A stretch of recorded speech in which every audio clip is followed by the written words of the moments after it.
Yo, yo, yo. So I'm about to jump into this analysis. Let's see who's in the stream right now.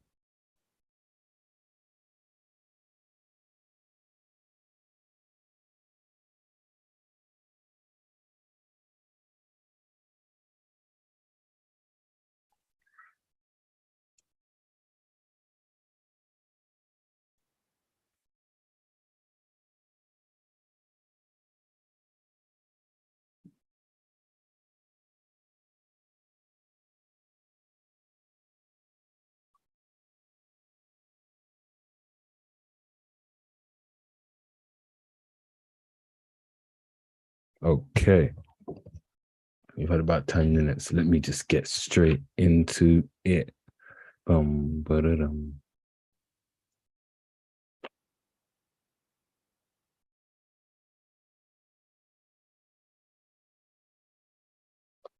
So thank you for joining me today. We're going to be looking at a little top down on U30 because that is the pair we trade. I'm going to try and do this every week. This is part of my forecasting process. And yeah, like let's jump into it. I was a bit late and letting everybody know this is going to happen, but consistency is key. So I'm going to do it anyway. So, right, what am I looking at? Weekly time frame on U30. Oh, just to kind of let everybody know what we're going to go through, we're just going to do a top down and then we are going to have a look at the fundamentals this week, what's coming out, and then that'll be about it. If there's any questions, I'll answer them. But apart from that, we are pretty hold on, give me a second. Got some people asking me questions. Right, yeah. So yeah, apart from that, we'll be pretty short and sweet. I'd like to be wrapped up by 10 p.m. UK time. It's a bit late over here. So yeah, let's go top down. So if we just look at the weekly right now, we can see that we are bearish. We've been bearish for the longest time.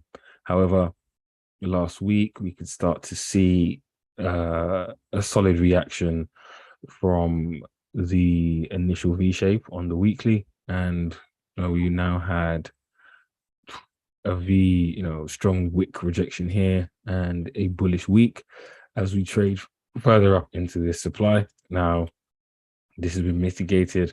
I'll be interested to see what price does when it comes up into these buy to sell wicks up here.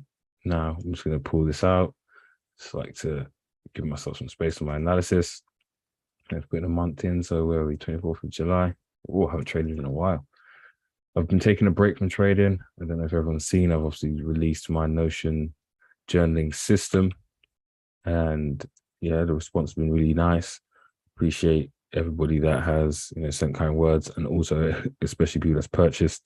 I have also launched a VIP community for everybody that has jumped on the Notion template or has taken a one-to-one session with me, and we will be doing a lot in the coming months. So yeah, just a little side note there. So yeah, looking at this, we are coming into this area. I am going to heavily monitor this for potential continuations on the weekly. So if I go into my markups, just going to put that in there. Great. What I'm looking for is still that continuation on the weekly, but now from this extreme supply zone. And if we just consider some of the notes I had on my chart before, this particular level, 29,576, would be the 20% drop from the most recent or all-time high. And this means we would be into a bear market. Now, what's really interesting, if you look at how the market's set up, although we are getting this pullback, we do have a crazy amount of liquidity resting below.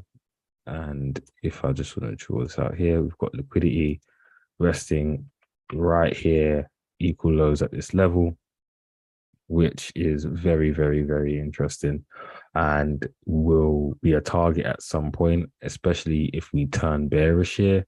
I would be anticipating this weak low to get taken out, and that's to take this liquidity and trade into this significant demand level, which caused the last significant break from bearish structure or swing point in the market, which is the COVID drop. So yeah, that's my long-term view, my weekly view on it. And let's jump into the daily time frame, see what we've got there. I'm just going to snap this. This is going to my forecast. And what we've got here on the daily, we have similar bearish structure coming down. You can see these swing ranges swinging down quite impulsively. And now we are in what we can define as a complex pullback phase. We had bullish order flow on the daily, as you can see from this break here. And then if I'm just going to update this here, we've broken this supply level. We have come in here and created another leg of bullish order flow.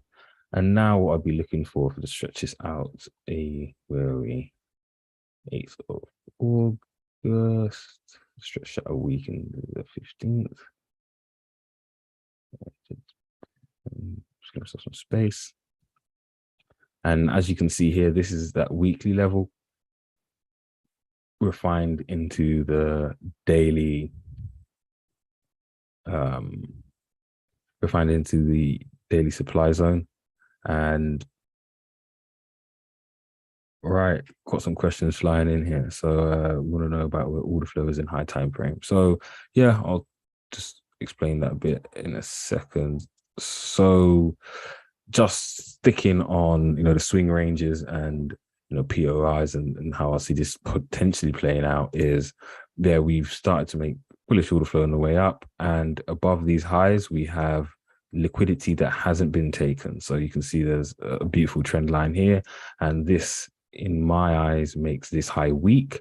So if we do get up into here and we're not seeing an initial rejection, I could, quite likely see these highs being swept. Not only do we have liquidity here, we also have some resting here. So if the market was to turn, there is plenty of reason for price to really get up into these levels.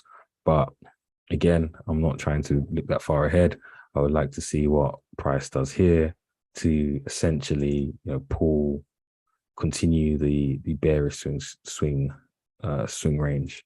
So question about order flow. So what I look for in order flow is the basically chalk on the daily time frame. So in here, this one, you can see here we had a supply that created a new low and it reacted to it, and then this level broke through and created an internal, some people call it substructure. And we can see here now that this demand level was respected. We even had a liquidity sweep a couple of times.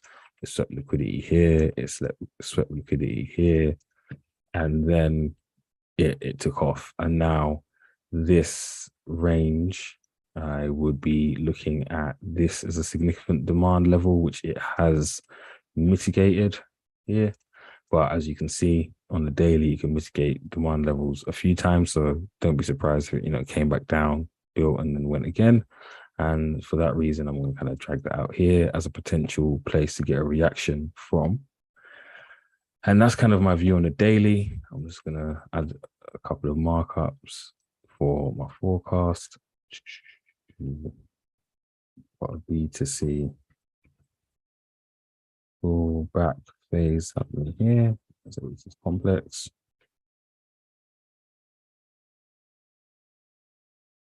And that is how I'm seeing the daily. I do still want to play the continuation ultimately, but yeah, we can always break it. We've built some price up here, so let's Take a snap of that. All right, boom. Now, if I jump into the 4 hour, now on the 4 hour DXY, what do you want to see on DXY? So just from my perspective, I'm, having refined the strategy, I don't look at correlations. I have kind of left that all in the past just because it has, I'd say, it doesn't add to my analysis. If anything, it dilutes it and it makes it a bit confusing. I just like to look at the pure price action on that particular instrument, which for me is US30, and go from there, just trust my analysis and try and limit the amount of haziness or contrasting opinion to myself. So yeah, the 4 hour, again, I've refined these zones even further. So what's really interesting, we've come into a 4 hour flip zone here, and we are potentially seeing a switch in 4 hour order flow, and we could see a sell-off from here if we want. We're in the premium of this range. The swing range on the 4 hour, the daily and the weekly are all aligned, and that's typical of when price is really impulsive in one direction. And if we just pull up into here, and we can get, let's just, what date is this at? 26th July. So just like to make this accurate. And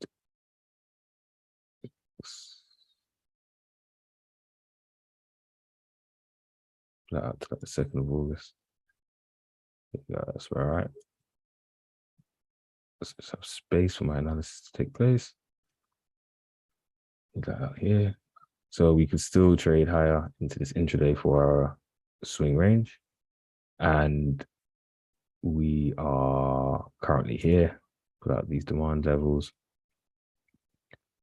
These demand levels, this demand level. So realistically, I would, these are all within that kind of daily order flow push. We could see the continuation shorts from anywhere around here, to be honest. And we are currently tapping into that. So, it could happen right now. We could get it from here. And we're just going to wait and see how the markets open up, how Monday plays out. I will probably not be trading until the first 4 hour demand looks clean. First 4 hour demand. Well, this one, yeah. It looks pretty awesome. What I'll do here, to be fair, I would just map this down to the 4 hour and just see where the confluence is. So yeah, that's a pretty meaty one. That could do some damage. Let's put that as also a daily demand.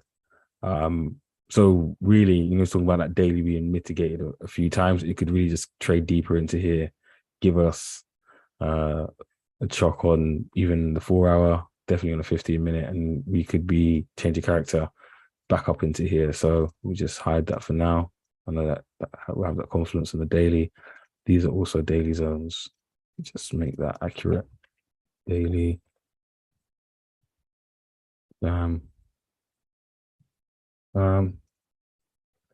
Right, so we could trade down into here, and we could mark it up for purposes. Do that here, put a little note.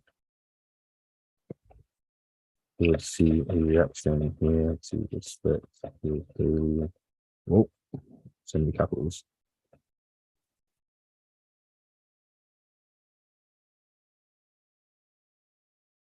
Daily order flow.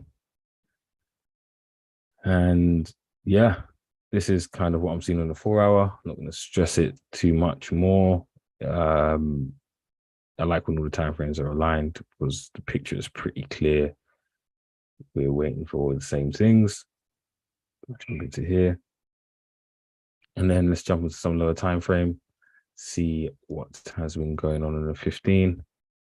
Right, so oof, oof, let's move all these across and we're going to grade some POIs. So I haven't traded in about 2 weeks. So everything is like really back in the past from my last analysis. So let's get it up to date. What? Let's go here. Let's go here. Sweet. So we've done all the analysis on the 4 hour. I'm not going to look at any of these zones. What I do know, if I just pull the 4 hour zones across, actually, just pull these into the lower time frame. Let's see how they overlay.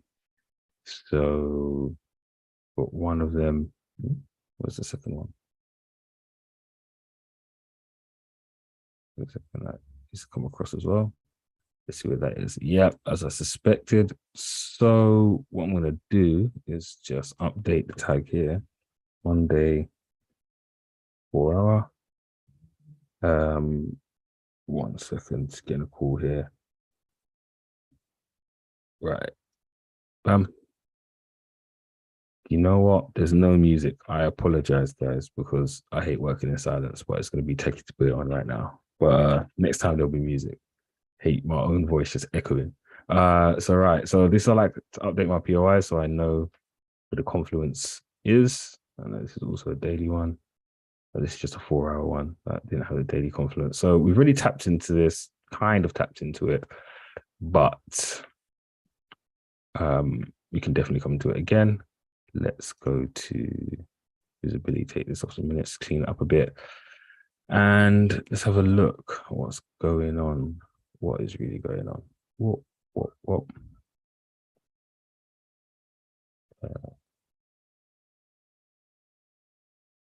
Things all over here. Right, beautiful. So the M15 is bullish right now.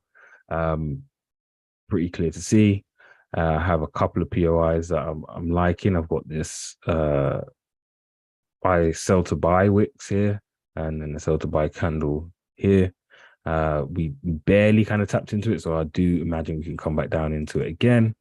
We do have bullish order flow on the 5-minute, and that for me is showing that price does want to go a bit higher on the lower time frame, and that does kind of correlate with us, trading higher into that weekly range. We're just going to pull these out now. So what I like to do is pull this out to when's tomorrow, 12 p.m. when I start to look at pre-NY. Pull this out to here, pull this out to here. And these POIs I will not be trying to sell from because we're in a buy range. So I'm not really looking at any shorts. I technically, this is I just need to kind of add that back in. That's a high confluence supply zone. And we can sell from here if we really wanted to. However, I won't be targeting sales from here if we come back up. So let's just grade the POIs. So effectively, I'm looking for the continuation of the low time frame range. We have had this pullback. If we just look here, what had this pullback. So I'm now looking for the continuation. We could get buys from here, and we can obviously get buys from here. To take buys from here in the bullish range, we would be, an A-star trade. To take buys from here will be an A-star trade. To take buys from within this range in the discount, I'm just going to pull that across. Say this is it. That's the POI. It isn't a high time frame POI, but the order flow is bullish. I do believe overnight this would probably break, but this would be a grade A star trade as well. Just slightly lower scoring than if we had bullish order flow out of a 4-hour POI. And then, yeah, I'm not looking for any shorts. I'm just looking for price to continue and take out that high. So that is it really for my top down. I'm just going to take a snapshot of this, and we will see what we get in tomorrow's London and New York sessions. So at this point, I have a little wander over to the fundamentals. And if I just pull open a tab here, my favorite sites to view are, wait a minute, my favorite sites to view are investing.com. So if I just quickly pull that up,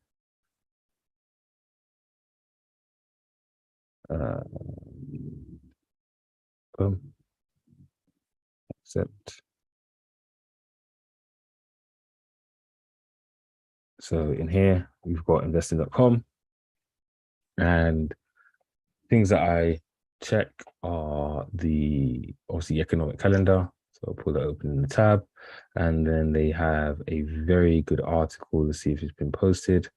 Top 5 things to watch in the markets. And then the other one that I do like to review is the week ahead. So let's just see if it's been posted. Indices. They posted that article yet? Nope. My watch list. Let's go to news. Nope. Analysis, sorry. The week ahead. Right, so I'll have a read of those. Don't have to read through it together, but let's look at the economic calendar. What have we got this week? Wow, we've got FOMC and interest rate decisions. Oh, this is going to be great. So we're possibly going to, and this is great. So I always look at the fundamentals after I do my technical analysis. Let's just run through the top 5 things. So obviously we've got the Federal Reserve meeting, and they looking at a really big rate hike, purely because inflation has been flying up. It hasn't slowed down at all. We've got some earnings coming out, so especially for the US30, we will possibly see some volatility around this. If there are bad results, then yeah, definitely going to tank it. However, if we get some good positive results, we may get that impulse to trade higher into this bearish range. And if you can see that it starts on Tuesday with Microsoft, so this is before the FOMC meeting. So we could get some volatility there to carry us higher into the range. We do have a Wednesday report from Facebook, Amazon reporting on Thursday, and then Apple reporting on Thursday. So we've got a couple of big earnings on the day after the FOMC announcement. So yeah, that's something to look out for. We've got SP 500 earnings. Now I don't trade the SP 500, so it doesn't really make a difference to me. And we've got some GDP numbers coming out of the US, and some some more geopolitical news. So what does this say to me? If I just kind of look back to my analysis, what have I seen so far, and just jump back into trading view. So if we were to look at the screenshots, we can see with some earnings reports, we could get deeper into this bearish range. We could continue this bullish momentum. And then if we get a big announcement around the interest rates, yeah, we could now see a technical turn and a fundamental turn to pull prices down. And then say, for instance, it wasn't as bad and the market has it priced in, we can continue to play off of this kind of bullish order flow and take out these weak highs where this liquidity is, if say, for instance, the earnings results are positive on a Thursday. So that's kind of like a technical overlay onto a fundamental overlay onto the technical analysis. And that's why I like to do it in that order, because at least I am grounded in technicals and I see where fundamentals can be used as an excuse or catalyst to move the market. So that's about it. I said it would be short and sweet. Thank you for locking in. And yeah, I do send charts to the Telegram group. So what you'll see is um a Notion kind of overview where I put all these charts in and I put a little description. But yeah, I did think it is a bit better to do a little video because then you can see like the thought process behind it. So yeah, thank you for everyone that did jump on. I'll give it a little bit more announcement next time, and I'll catch you next week. I will possibly be doing a couple more live streams in a week, but I'll see how time permits. I might do some end of day recap kind of stuff. But yeah, peace out, man. Appreciate you guys.